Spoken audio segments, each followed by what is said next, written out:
Okay, అలాగే ఇంటిని తుడుస్తూ ఉంటారు కదా ప్రతిరోజు, లేకపోతే కొంతమంది వారానికి ఒకసారి తుడుస్తారు. ఎవరి వెసులుబాటుని బట్టి వాళ్ళు 2-3 రోజులకు ఒకసారి తుడుస్తుంటారు. ఎవరి వెసులుబాటుని బట్టి వాళ్ళు చేస్తుంటారు. ఆ నీళ్ళలో కొంచెం ఉప్పు కలిపి, కల్లుప్పు ఉంటుంది కదా, కల్లుప్పు కలిపి ఆ నీళ్లతో ఇంటిని శుభ్రం చేయడం ద్వారా కూడా నరదృష్టి యొక్క తీవ్రత తగ్గించుకోవచ్చు.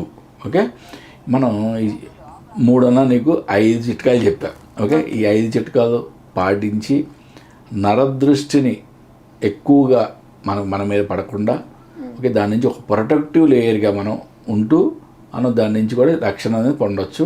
అంటే జనరల్గా ఏంటంటే చిన్నపిల్లలు, చంటి పిల్లలు ఉన్నారంటే విపరీతంగా ఏడుస్తుంటారు నరదృష్టి ఉన్నప్పుడు.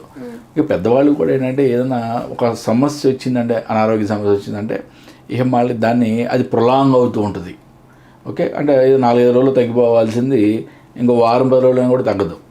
అంటే దీన్ని ఈ విధంగా మనం అంటే నరదృష్టి నివారణోపాయాలు జాగ్రత్తగా చేసుకుంటుంటే మన దాని నుంచి మనం రక్షింపబడతాం. దానికి ఎటువంటి ప్రాబ్లం ఉండదు అన్నమాట.